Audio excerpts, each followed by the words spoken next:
All right, we are back, everybody. Thank you for tuning in.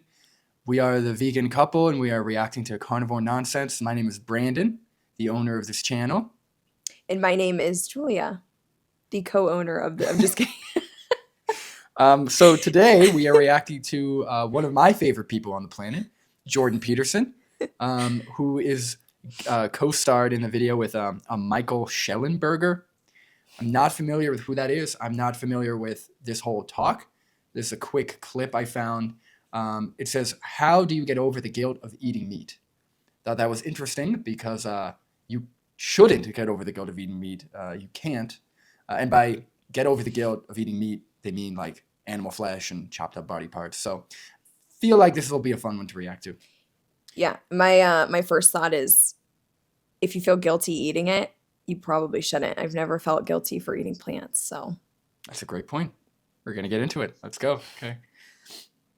So that's interesting because you also talked about discussed sensitivity in relationship to vegetarianism, which is also something that nobody has really examined, interestingly enough.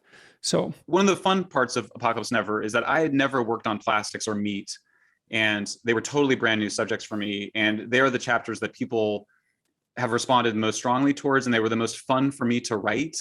And so on the meat chapter, I discovered this paper by these Italian psychologists and who I interviewed, where they said, what's going on with vegetarians, not all of them, but a lot of them, is that they view eating meat as the contamination of their bodily purity with the essence of death. And I was just like, well, there you go. I mean, that has it all, right? All the denial of death stuff. Well, it is death. All right, before we get into Jordan Peterson, so that was kind of vague, but he mentioned that there are certain people that view eating meat as contaminating yourself with death. And then he refers to that as the denial of death. I think a really key point, or a really key thing to differentiate, is death versus intentional killing, exploitation, or murder, right? So veganism is not against death, right? Our goal as vegans are not to prevent all death as much as possible, right? That's just not, I mean, obviously if we could, maybe we would, but that's not the point. The point is we recognize that animals, people, living things are going to die on the planet. A lot of them die because of our human population and our impact on the world.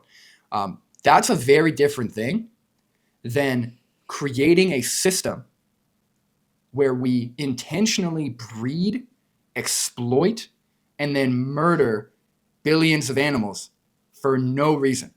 It is much more inefficient. It is worse for our health.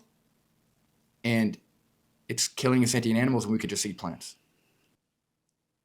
Yeah, I would almost say like there's more denial I've seen personally in eating meat. Like people don't like to know how their meat arrived on their plate. So I don't see any like denial of death in veganism. Like it has nothing to do with like denying death or life or. It's actually a great point. Yeah. If You know, anything, like I've only seen really denial in people that eat the meat. Like they don't want to talk about how the meat was made.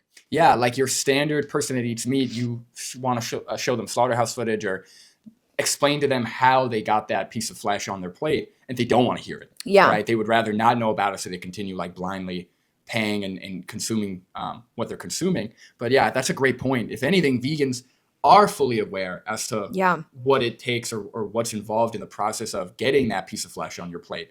So yeah, but let's see what Jordan Peterson has to say.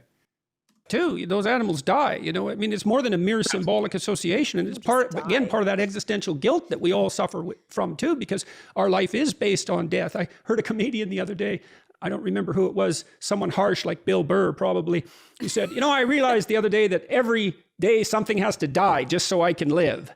And yeah, exactly. I thought this was a really interesting part of the interview. Oh, okay. I did not realize someone was going to tune in. We'll get back to that. The page that uploaded this is called Plant-Based Poser. Plant-Based Poser. So based on that name, I haven't decided if they're for or against veganism. I didn't know they were going to tune in. So I guess we'll respond to that as well. But yeah, again, we are competing for resources, right? And especially with the technology we have now, we have the power to literally strip all the resources for ourselves and leave other animals nothing. Competing for resources, while harsh, as he puts it, or while cruel, or I guess just to keep us alive, it can be viewed as cruel. We don't have to do that on top of breeding and killing and exploiting these animals as well, right? It's not like, oh, we can never have a world where animals don't die because of our footprint, or animals, or people or things don't die. So therefore, we should just have a free-for-all, right? We don't accept that with anything else, right? We're never going to be able to stop people dying from car accidents or dying from accidents or even accidentally getting killed. But we still try and prevent murder, right? We still outlaw murder, because just because we can't prevent all death doesn't mean we shouldn't try and prevent like actual intentional harm being done to other people. That's called a nirvana fallacy. It's where like, okay, we can't be perfect, so why does anything matter anyway? Right? And that's just, again, we don't accept that with any type of moral dilemma or moral decision with human to human. So why would we accept that with human to animal when we're all sentient? We all have the capacity to feel and to suffer. Yeah, and it's like this out of like control idea, like, oh, well, I have no control over it anyways, like something. Right, like there's nothing we could do about it. Right, there's nothing we could do about it. And it's not like he said like, well, these animals died. They didn't just like fall over and die. And we're like, oh, great, dinner. Right, he's like completely missing the part where we breed. Right, and like then we factory put them into farm. slaughterhouses. Yeah, And exactly. then we slit their throats. They don't just like die of old age. Like, oh, well, it just, it had to die so I could live. Right, not at all, yeah. No, these animals, I mean, we kill them. They're not just dying. Right. Right. And it's not this beautiful just cycle of life that's happening. It's like torturous, and there's a lot of unnecessary suffering for I don't know what. Yeah. I mean, we've been vegan combined 11 years, and we're doing just fine.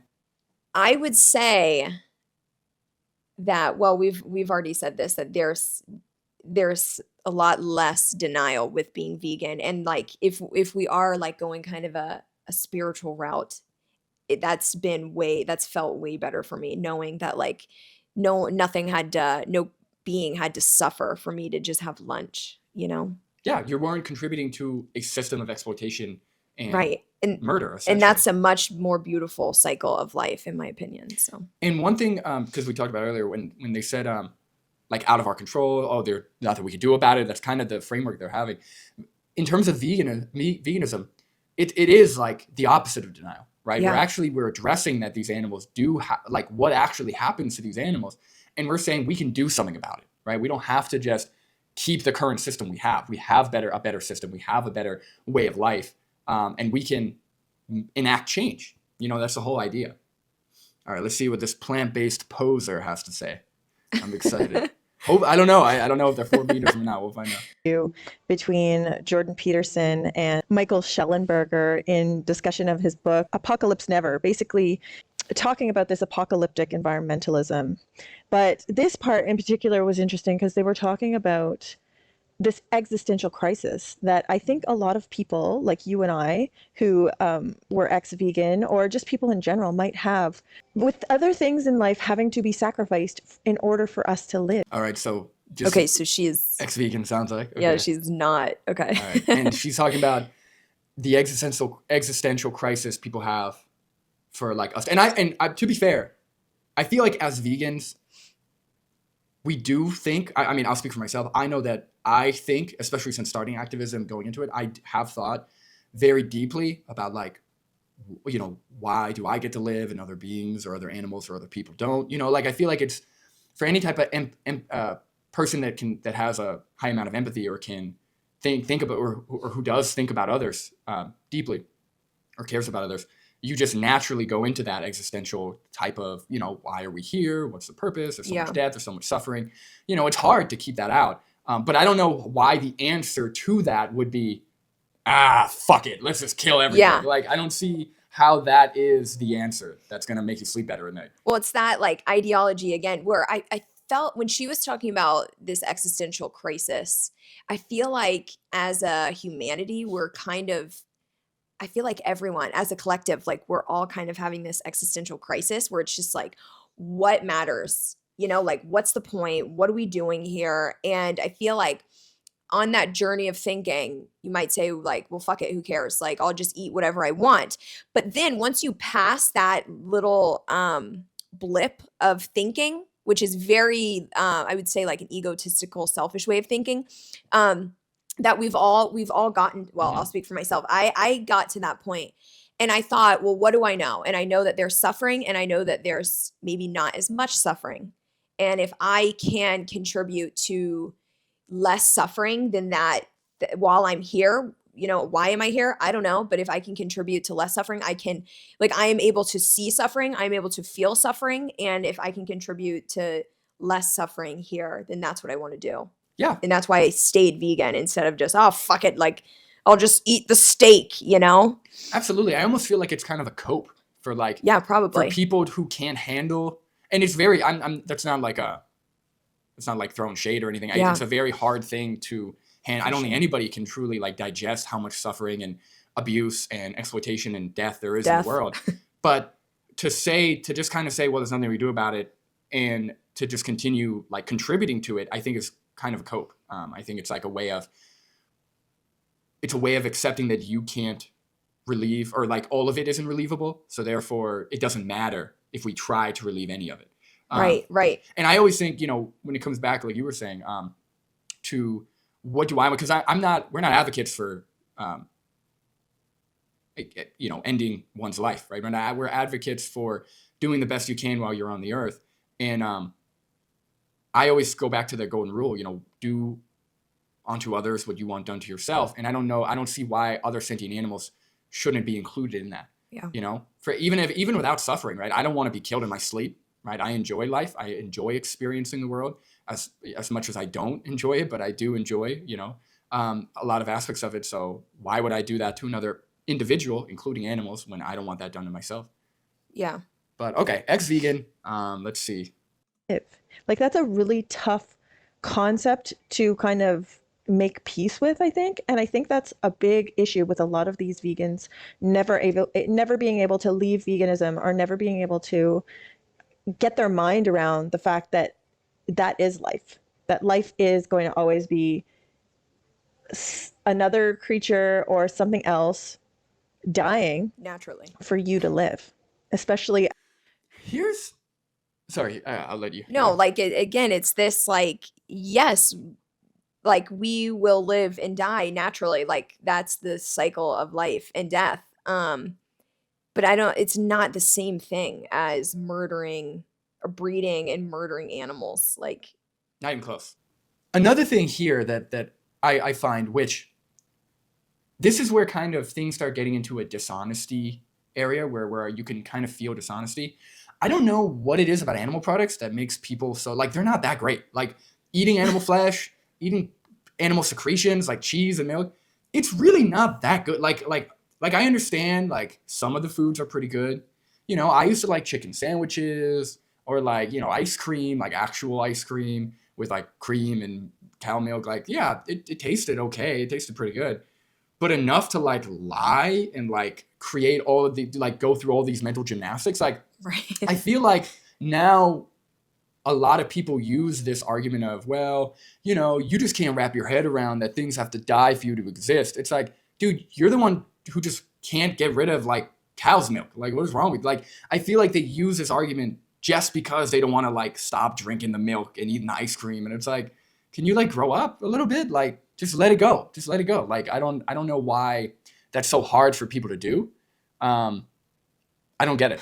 I don't get it. Like, if anything else, like if somebody came to me and could demonstrate that something I was doing was harming them, or something I enjoyed was harming them, I would just stop doing it. So I don't understand this weird thing. Yeah, it's giving titty baby vibes. No, I'm just kidding. No, it's like, yeah, it's given like almost like a blankie. They're like a you're, blankie. yeah, Like you're the weak one. While they're like just sucking on suckling a cow. cheese. Yeah, I don't know. That's funny. All right, so it just seems weird. All right, let's see. Especially as an omnivorous creature like we are. And so that becomes almost like a religious thing, about like a purity thing. Like, we can't put these dead things in our bodies anymore. And the guilt that you feel, right, for having to sacrifice a life for you to live. And don't have But to you do don't. that. Okay, yeah. That's the thing is What? I understand the existential thing where it's like, okay, I'm here, other things are dying, or like somebody my age gets cancer and I don't. It's like, oh my, like why did they get cancer? What's happening? You know, I get that, but you don't have to kill animals. Hold on. Do these people think they're gods? I don't know. They're like, this animal must be sacrificed for me to go to Right, work, yeah, that's for me kinda to what- do my 9 to 5. for me to voice over this video. I need fuel from the Thank you. creatures of God. Thank you, goat, for your goat cheese. So it's like, stop. That's the thing. This self-importance, I almost feel like there is this wave of just like There is. self-importance Well, it's like going that, through, I don't know. it's like that ego thing where it's like Yes. you can see outside yourself. So people who use this kind of argument, well, the animal sacrificed. No, the animal did not. You just killed the animal. The animal did not sacrifice itself for you. Right. You forcefully held Right. the animal down, slit their You throat. sacrifice the animal. Right. That animal definitely did not want to die, whether it's a cow, chicken, pig, sheep, whatever. Could you imagine if somebody made this argument with dogs?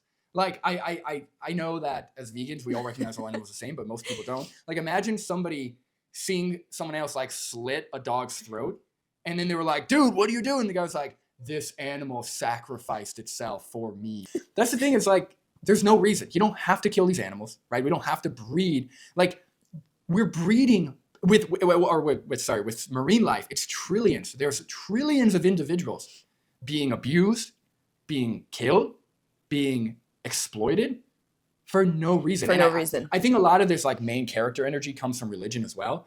I'm not, I don't have statistics on this, but a lot of the meat eaters or carnivores, they do find a lot of, I'll say, comfort in the Bible and God granting us dominion over the animals or whatever it says in the book. And again, to think that humans are so special beyond just our cognitive ability. I mean, obviously we have the ability to do this and other animals don't, so that's amazing. But the fact that people think humans are so special to where we get to decide who Right. sacrifices themselves for us when we literally don't have to. It's Right. one thing if the science said we needed to or something, but we literally don't have to, is just beyond me. It's just delusion and beyond delusion. Right. And maybe at one point, like in evolution, animals needed to suffer for. Yeah, we had to kill animals to survive. Probably, Right. yeah. But like, we don't have to anymore. So now you're just saying, you're like Simple as sticking that. to this old ideal, and it's just, it's lacking evolution, quite frankly. It's just simple. And I don't know. I hate that argument. With people Okay, like, keep we used to. Yeah. That's It's like, How do do you you want come to to- just jump on a lion's back and just start stabbing it? You know what I mean? Then leave your office job and go live out in the jungle if that's what you want to do. right. Yeah. At least then you'll be consistent. Right now you've got you're tucking your little dinner napkin in and just, it's enough. to terms with that. And I think that's probably kind of something that Oh, every his voice person sounds different. who struggles with this is going to have to find their own way, because I don't know that there is one way to come to terms with it. It's going to be Baby in the background. it's going to be individual for each person. Oh, But that's that kind of is, I think, at least becoming conscious of that issue and realizing that maybe that's what's keeping you stuck in your veganism, is this guilt feeling and getting over that guilt. Personally, I kind of got over that guilt, I think, because of my kids. I would do anything for my kids. For If your it meant children. sacrificing another being for my kids, I will do that. Look, I appreciate her looking out, but Look. If I had a kid and we were starving on an island, would I kill another animal to feed my kid to survive? That was the only thing available. Possibly. It's hard to know. Depending on the scenario. Possibly, yeah. But I don't think there's a matter of getting over the guilt. Like, I would feel incredibly awful. I would feel guilty. I would feel awful. I would feel all types of things, right? There's same thing if I was stuck on an island and I had to kill another human to feed my child. Who knows the scenario? But why would we use that scenario, the necessity scenario, to justify or to determine how we live our life day to day? It doesn't make any sense to me. Like, sure, in a survival scenario, I would do a lot of things for my partner, for my child, whatever. That doesn't mean I'm going to go do those things. It's like, I go out and like start kicking people in the shins and stealing their money. And it's like, dude, I'm sorry, I would do this in a survival scenario. So therefore I'm doing it now. It's like, Right. what? It's like, why are you doing that? So yeah, I don't get that. Maybe this person, plant-based poser, thinks that you need animal products to survive, in which case that's a nutrition thing. We get into that. But when it comes to just from a moral position, we don't have to kill these other animals on top of all the death that's in the world to sustain your kids, to sustain my brother, Oleg. My brother has a vegan family. His kids are essentially fully vegan. They've been fully vegan. No, they've been fully vegan since they were born. He has a 7-year-old who is fully vegan, healthy weight, super active, has tons of energy, has no health issues. So it's not like veganism is going to cripple your kids or anything. Right. I don't think I have anything. Speechless. But again, if you have an open mind, maybe one day you vegans out there will quit your veganism for the children. It's about the children. And there's nothing nicer that you could do for your child than feeding them dead, decapitated animal body parts. It's a no-brainer for me. For myself, I can see it being a little bit harder, if I was just like a single person, that kind of crisis might be a little harder to justify, but I think that you can have enough respect for yourself too, to be able to say, look, yes, something does have to die for me to live, and I deserve to live, and I deserve what makes my body healthy. I deserve that. And it is. Yeah, this person's just coping hard. They're just coping so hard. I think it's a beautiful idea that, yes, like you should do what makes you feel good. And yes, you should eat foods that make you healthy. And same thing with your kids. And yet, like, you do deserve respect. But you can have both. Yeah, you not at the expense of others. Right. You can do all of those things and not cause unnecessary suffering to another being in order to have those things. And that is, I would say, the most beautiful thing you can do. It's well-being for all. Yeah. Like, no one's saying to not respect yourself and to not take care of yourself. That's not what veganism is. Again, there's this like cult thing where it's like, if you eat plants, you're ruining your health. That's not true. That's just not true. Now, if you want to argue if a whole meat diet or if an omnivorous diet could be just as healthy as a plant-based diet or vice versa, fine. We could argue that. There's some room for that. In terms of like, sure, you could eat some animal flesh and be healthy, or technically, we could go into science, whatever. But the point is, I think there's enough science to support fully plant-based diets. So I don't care if you could be healthy eating all meat, eating a little meat, or, all that matters to me is, can you be healthy and get everything you need on a fully plant-based diet? The answer is yes. You can respect yourself. You can take care of your kids. You can eat the foods that make you feel good without exploiting and murdering another individual. There's no reason for it. Yeah, you can respect yourself while respecting others too. Yeah. I feel like people always think it's like one or the other, like this push and pull. And you want to find the balance of both. Yeah, and again, well-being for all. What she's like wrapping this up on, it sounds like it's just a cope. She's even admitting like it's hard to get over the guilt, because you're not just getting over the guilt of you living in the world and taking resources from somebody else or other animals or people dying while you're living. You're contributing to their death. You're essentially paying a hitman to kill these individuals. Why? Like, that is going to make you feel guilty. If you don't feel guilty, I would say there's probably something more wrong with you if you didn't feel any guilt.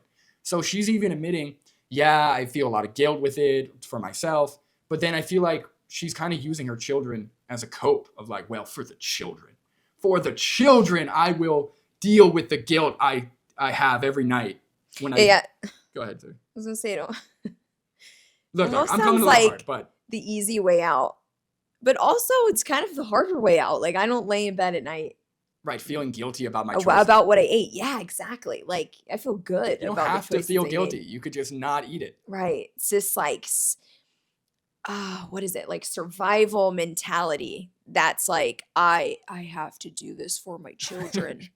It's like, no, you don't. Right. Like, imagine if the carnivore community found out that what humans ate mostly 10,000 years ago were like other humans, like other tribe members. Could you imagine? Either their whole thing is going to collapse, or they're going to get some crazy argument, or we're in a lot of trouble. So like, people would be like, well, it's evolutionarily appropriate to eat other humans, and like, it's hard to get over that guilt. You know, it's hard to get over the guilt of like killing other humans for you to survive, but I deserve it. Just me, deserve to live while I kill thousands of other animals. Right. I deserve it. Thousands of other people, I guess, in that case. All right. All right, finish this up. Is my kind of obligation, moral obligation, to take care of myself. And so I'm going to have to let that guilt go. And I don't know, maybe that might be a start for some people in getting over that hump. Okay. Fantastic. Should someone check on her? I don't know. I would love to hear what her story, because I know all these ex-vegans, they have some kind of story of like, I was vegan for 3 years and I lost a leg. You know, they always have some crazy. What? No, I'm just kidding. But all right. Thank you for watching, everybody. I thought it was going to be just Jordan Peterson, but that was a double whammy. I'll take it. So that was interesting. Okay. Tune in for the next one.